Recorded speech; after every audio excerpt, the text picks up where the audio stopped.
Woohoo! It is 4th of July weekend. I am headed to the lake where we're going to float out to party cold. We're going to anchor down, talk, eat snacks, goof off, maybe play a little cards. Then we'll go on back around dark, have a little dinner, come back out, watch the fireworks, and what? What? That's not what 4th of July is about.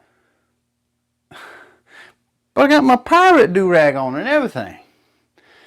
Okay, tell you what.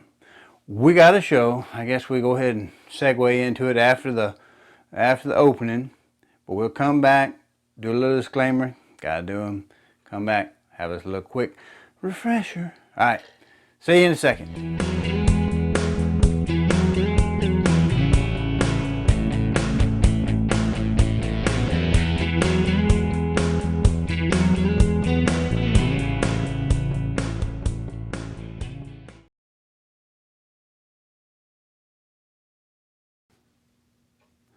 Okay, well, the history is just this. Old King George was getting kind of rough with the colonists, and he was basically saying, I'll tax you like I want, I'll do what I want, I'll do anything it strikes me. You ain't going to do nothing about it because I am king.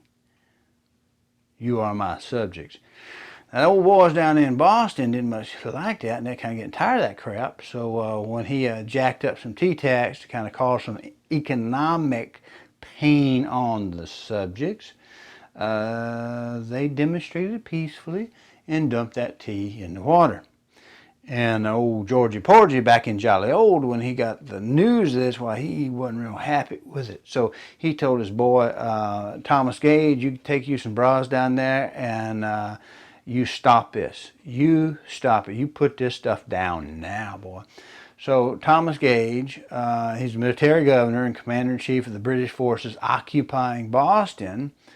In response to this tea party that we have, he starts to ricky-tick on down to Concord on about 18th of April 1775 because he hears that's where the militia has some guns and powder and Minier balls and whatever, you know, might have been cannon, little one piece of artillery or something like that. We don't know. I don't know. But he's going to go down there, he's going to get that stuff, he's going to disarm them, and he's going to put it so that they're right under that thumb and they will have absolutely nothing to say about what old Georgie Porgy wants to do. The problem is the militia decided, well, we ain't going to have none of that. And they met up for a discussion, I think it was in Lexington. Now, that segues into my next little bit. Do you guys remember this guy, Gersh Huntsman? I think he writes for New York Daily News. I think his latest thing was that God Bless America is offensive. Well, tweeted out some tweets when he went to a gun range to legally shoot an AR assault rifle, except that this AR doesn't stand for assault rifle, it stands for Armalite.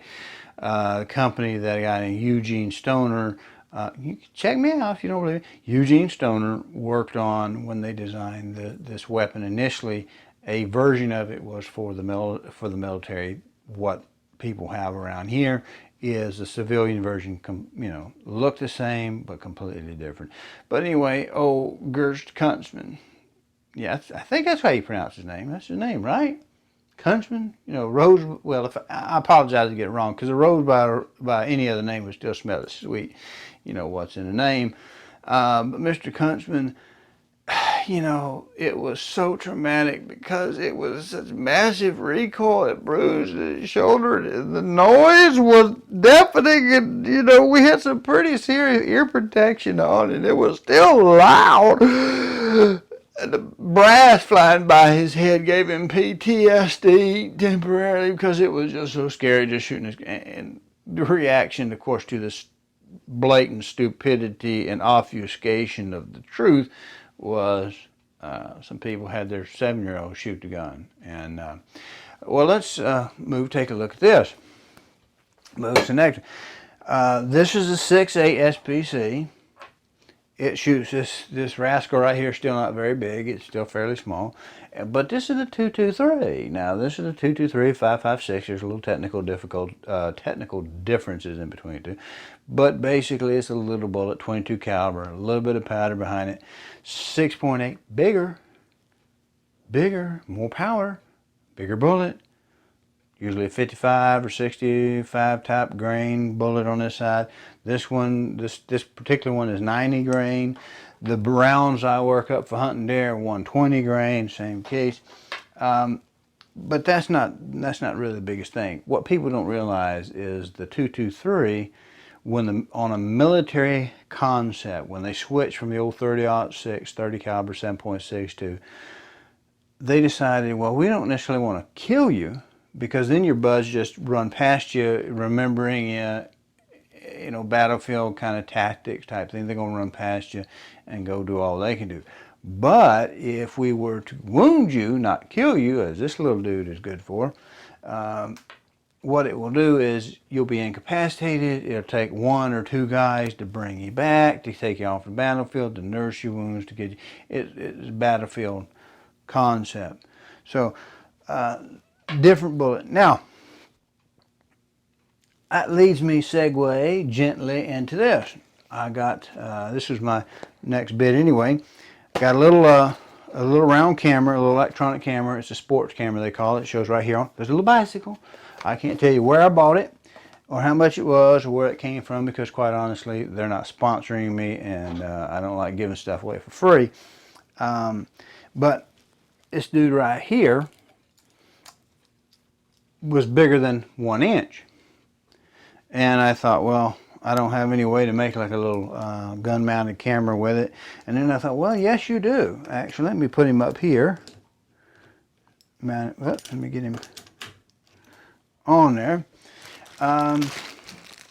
As you know, a lot of scopes will come in 1 inch and 30 millimeter. So I bought Quick Connect 30 millimeter kind of universal, because they come with these little plastic rings, spacer rings, because this inside is 1 inch, outside is about 30 millimeter, and you can clamp it down. Now what I did was, taking a Dremel in about 30 minutes of my life that I'll never get back again, slowly, methodically, and uniformly took that rotary tool and sanded down the spacer until it gripped the camera nicely. And then I was going to shoot some video of it. Now before I did this though, because I shoot some videos for my people, my friends and stuff like that, I had gone out and I had shot the 6.8, initially being sighted in on this 120 grain SST at 100 yards. I took one of these 90 grain. Well, let me GQ the ammunition. Okay, you ready? All right, this is the ammunition used. 6.8 SPC XM68 GD Gold Dot. It's a bonded core bullet, 90 grain, completely different ballistics. It's a faster, lower, lighter range, a lighter weight bullet. And I had sighted in 100 yards. I want to see if I could actually hit a target metal plate at 200 yards. So I threw a wag at it, or perhaps a super wild guess, or maybe even EWAG, an educated wild guess. But knowing the ballistics of the 120 and knowing the stated ballistics of the 90 grain, I guesstimated. And this picture, I'm going to put up right now and then narrate over. This very first shot you see up and to the left, that was the can I find the plate based upon where I thought my point of impact would be at 200 yards. Once I saw where it landed, I was able to adjust and kind of group them down. That's the other 4, and yeah, one of them's pulled a little bit. But hey, let me show you a picture of the fancy setup that I used to shoot off of. Yeah, that's real Tennessee hickory right there, on top of what I think is an old ash stump I had. Anyway, I'm going to show some video, and what the little camera shot. The important bit is to notice that massive amount of recoil because that the AR puts out. Because remember, this is bigger. The 6.8 is bigger, more powerful than the 223, and we need to watch it because it was enough to make Gerst Huntsman, have temporary PTSD, and bruised him because it's so much. So let's watch the video shot with a little gun cam. Maybe we'll have some deer in field shots this year come from it. But notice, if you will, notice the massive amount of recoil comes off one of these guns. Keeping in mind, this is more powerful than the 5.56 223.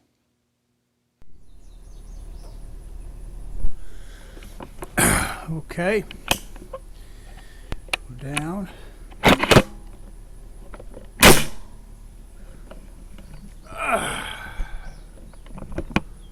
That way there's a metal plate, and we're going to see if the camera can withstand the recoil.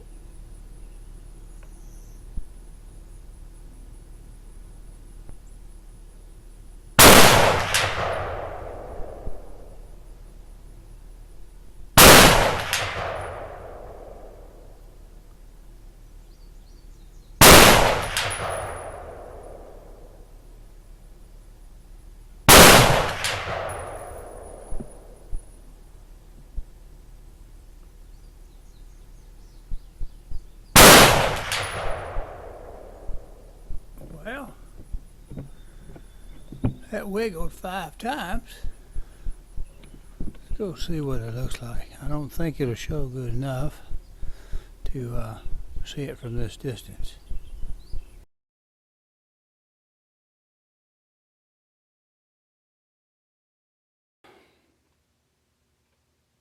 It is my sincere hope that this 4th of July be a safe and happy holiday, but that you also take a moment to remember what it's all about.